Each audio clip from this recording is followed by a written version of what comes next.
বিবাহ বার্ষিকীতে দুর্জয়ের দেওয়া সারপ্রাইজ পেয়ে দারুণ খুশি হলো রানী।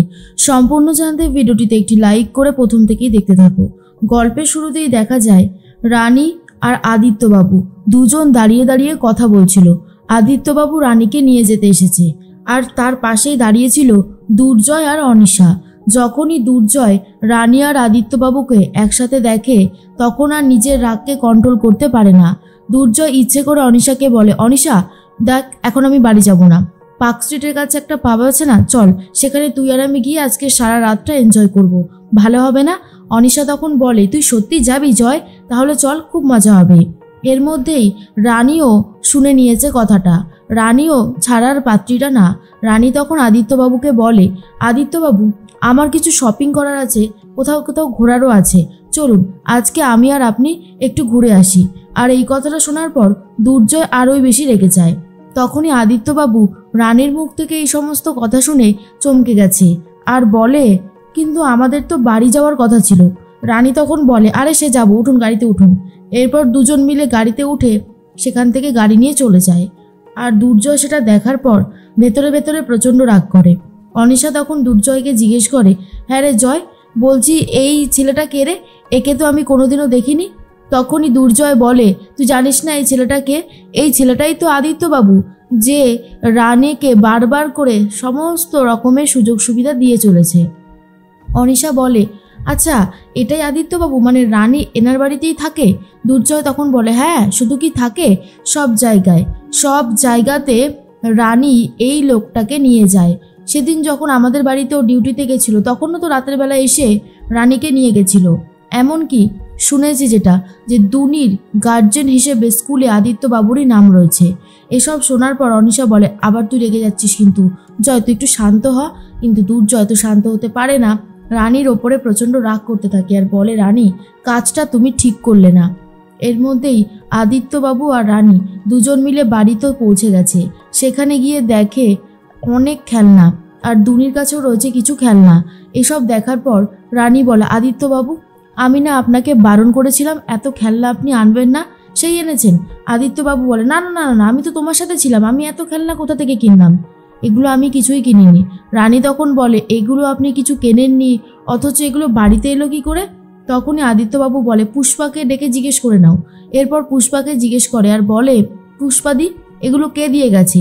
তখনই প্রমথেশবাবুও ঘর থেকে বাইরে বেরিয়ে আসে আর বলে, যে দিতে এসেছিল সে তো প্রথমে কিছুই বলতে চাইছিল না, তারপর তাকে জোর করায় বলল ডক্টর দুর্জয় সেনগুপ্ত এগুলো তার মেয়ের জন্য পাঠিয়েছে। আর এটা শোনার পরেই রানী তো প্রচণ্ড রেগে যায়।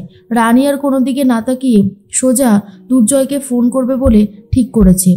এর মধ্যেই রিতম এসে বোঝাতে শুরু করে দুর্জয়কে আর বলে, ভাই তুই চলে এসেছিস, তোর সাথে অনেক গুরুত্বপূর্ণ কথা আছে। দুর্জয় বলে, আমার সাথে কি কথা রয়েছে?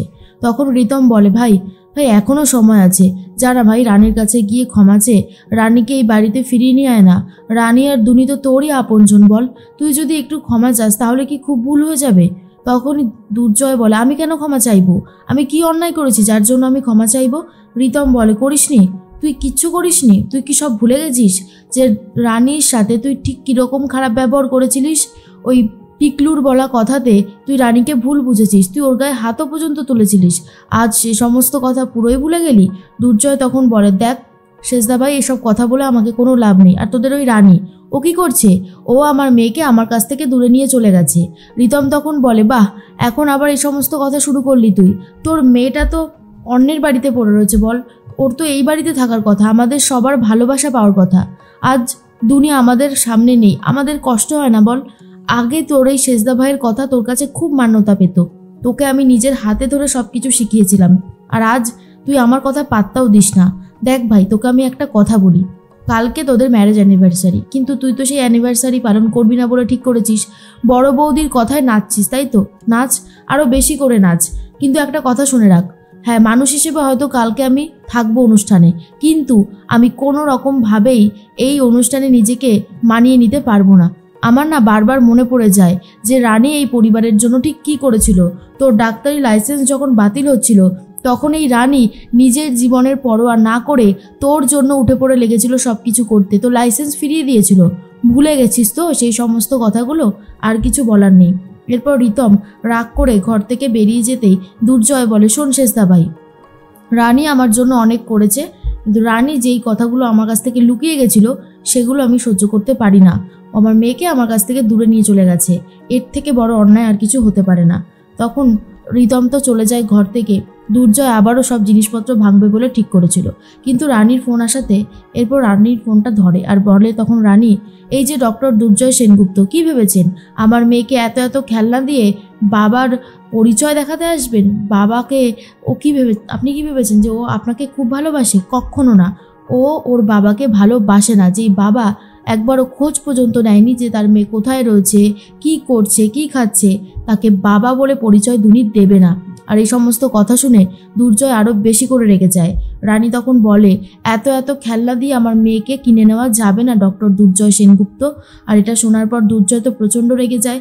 প্রমথেশ বাবু ফোনটা শোনার পর বুঝতে পারে যে রানী কখনো অন্যায়ের সাথে আপোষ করে না। রানীর শির দ্বারা সোজা, রানী চোখে চোখ রেখে কথা বলতে জানে। দুর্জয় তখন বলে, রানী ও আমার মেয়ে, ওকে কিছু কিনে দেওয়ার অধিকার সম্পূর্ণভাবে আমার আছে। রানী তখন বলে, দিতে হবে না, এত বছরেও যখন কিছু দেননি তাহলে এখন কেন কিছু দিচ্ছেন? আমার এসব পছন্দ না, আপনি আমার মেয়ের জন্য এসব কিছু পাঠাবেন না, কথাটা মাথায় রাখবেন। তখনই দুর্জয় বলে, আমি যদি চাই আমার মেয়েকে আমি এই বাড়িতে নিয়ে আসতে পারি। আমি তো ভাবছি এবারে ওকে বাড়িতে নিয়ে আসার জন্য সমস্ত রকম মামলা মোকদ্দমা আমি লড়াই করব। আর এটা শোনার পর রানী আর কিছু না বলেই ফোনটা কেটে দেয়। তার মধ্যেই দুনিকে কোলে তুলে নেয় আর বলে, দুনি আমার, দুনিকে আমি কোথাও যেতে দেব না। এর মধ্যেই সকাল হতেই সমস্ত খেলনা রানী ফেরত দিয়ে দিয়েছে। যা দেখার পর শুক্লা বলে, বিনুপুনু দেখ, তুই তো তোদের তোর তো ছোট বৌদিকে তোরা খুব ভালোবাসিস, তোরা দুজনাই। তারপর এই যে মেজ বৌমা, সেজ বৌমা সবাই, আর এই যে রানী যে কাণ্ডগুলো করে তোরা দেখিস না। তখনই পিঙ্কি বৌদি বলে, আমি তো আগেই বলেছিলাম যে এই মেয়েকে আর কখনো ভরসার বিশ্বাস করা যাবে না। এখন আদিত্যবাবুই সব জায়গাতে গিয়ে মাতব্বরি করতে থাকে, রানীর ব্যাপারেও আর দুনির ব্যাপারেও। তখনই চলে এসেছিল দুর্জয়। দুর্জয় এসে সমস্ত কথা শুনতে পায়। রিতম বলে, আচ্ছা তুমি যে এতগুলো কথা বলছো ছোটো মা, একটা কথা বলো তো, আজকে দুনি কেমন আছে? দুনির কি প্রয়োজন? ভাই কি এত বছরেও একবার খোঁজ নিয়েছে? আজ হঠাৎ করে খেলনা পাঠিয়ে দিলে কি হয়েছে তাতে? সব কিছু বদলে যাবে তেমনটা তো নয়, তাই না? এরপর শুক্লা আর কোনো কথা বলতে পারে না। রানী তখন অন্যদিকে মনে মনে ভাবে, আর 10 মিনিট বাকি, তারপরেই আমাদের ম্যারেজ অ্যানিভার্সারি। মনে মনে ভাবতে থাকে, কত সময় না ভালো সময় আমরা কাটিয়েছি, আর আজ আমাদের সম্পর্কটা এতটাই খারাপ হয়ে গেছে দুর্জয় যে আমরা একে অপরের মুখ পর্যন্ত দেখি না। মানুষ এতটা যে বদলে যায় সেটা জানতেই পারতাম না তোমাকে না দেখলে। হঠাৎ করে রাত্রে বেলটা বেজে ওঠে, তখন আদিত্যবাবু বলে, দাঁড়াও আমি খুলে দিচ্ছি দরজাটা। এরপর দরজা খুলতেই দেখে দুর্জয় চলে এসেছে। আর দুর্জয়কে দেখার পর রানী তো প্রচণ্ড খুশি হয়ে যায়, এতটাই খুশি হয়ে যায় যে চোখের জল পড়তে থাকে। আর বলে, দুর্জয় এসেছে, নিশ্চয়ই এত রাতে আমাকে উইশ করতে এসেছে, আমাদের বিবাহ বার্ষিকীটা ও হয়তো সেলিব্রেট করতে চায়, সারপ্রাইজ দিতে এসেছে আমাকে। সত্যি কি দুর্জয় সারপ্রাইজ দেবে রানীকে? যদি এমনটা হয় তাহলে তোমাদের কেমন লাগবে অবশ্যই কমেন্টসে জানাতে পারো।